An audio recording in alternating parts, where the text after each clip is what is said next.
চলছে। আধার কার্ড অনেকের বিলুপ্ত করে দেওয়া হচ্ছে। আধার কার্ড অনেকের অনেক কিছু সরিয়ে দেওয়া হচ্ছে।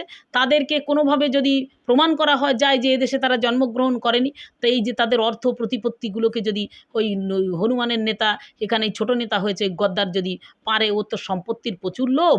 কিন্তু এদেশে এই বাংলায় যতক্ষণ মমতা বন্দ্যোপাধ্যায় থাকবে, আধার কার্ড না থাকুক আর ভোটার কার্ড না থাকুক আর রেশন কার্ড না থাকুক, যত পরিকল্পনা করুক না কেন, ডিলেট করুক, ফিলেট করুক, অমুক করুক, তমুক করুক, মা আছে, মা সবাইকে আঁকড়ে রেখে দেবে। এটা বাংলার মানুষ বিশ্বাস করে। আধার কার্ড আবার আমরা করে নেব। মমতা বন্দ্যোপাধ্যায় যতদিন থাকবে ততদিন এই বাংলার মাটিতে বাঙালি জাতি সুরক্ষিত, এইটুকু শুধু কথা দিলাম। এনআরসিটা কি? এনআরসি হচ্ছে যে উপত্যকাগুলিতে কিছু মানুষ বসবাস করত, তারা পরবর্তী পর্যায়ে আসামের বিভিন্ন জায়গায় ঢুকে ভালো বসবাস করা শুরু করলো এবং প্রতিপত্তি অর্থনীতিতে ওই অসমে যারা জন্মগ্রহণ করেছে তাদের থেকে অনেক বড় হয়ে গেল। এটা ওই অসমের মানুষ মেনে নিতে পারলো না।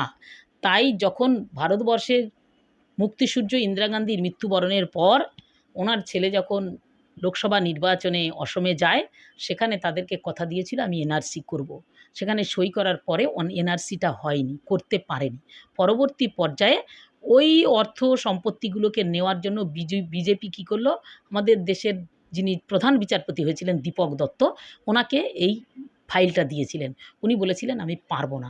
তারপরে রঞ্জন গগৈকে এনে পরিকল্পনা করে ওই সুপ্রিম কোর্ট কিনে নিয়ে, ওই বিচারপতিকে কিনে নিয়ে এই এনআরসি চালু করা হলো শুধুমাত্র অসমের ওই সম্পত্তিগুলোকে ক্রোক করবার জন্য। আজকের সেখানে দেখা গেছে বহু বড় প্রতিপত্তিশীল মানুষ যাদের প্রচুর অর্থনীতি, সমস্ত কিছু ক্রোক করে নেওয়া হয়েছে। আজকের এখানেও সেই পরিকল্পনা চলছে। আধার কার্ড অনেকের বিলুপ্ত করে দেওয়া হচ্ছে। আধার কার্ড অনেকের অনেক কিছু সরিয়ে দেওয়া হচ্ছে।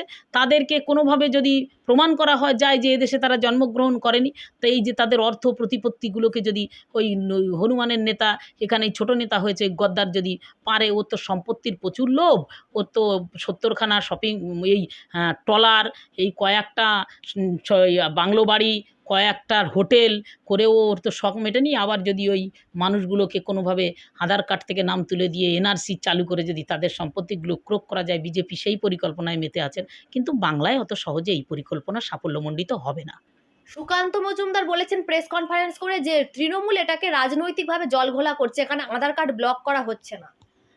তৃণমূল না জেনে শুনে কোনো কথা বলে না।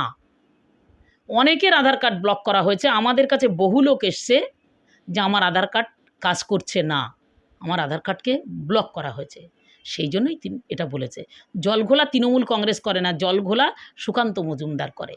জলঘোলা ওই দেখলেন না সেদিন কী নাটক করলো সন্দেশখালিতে?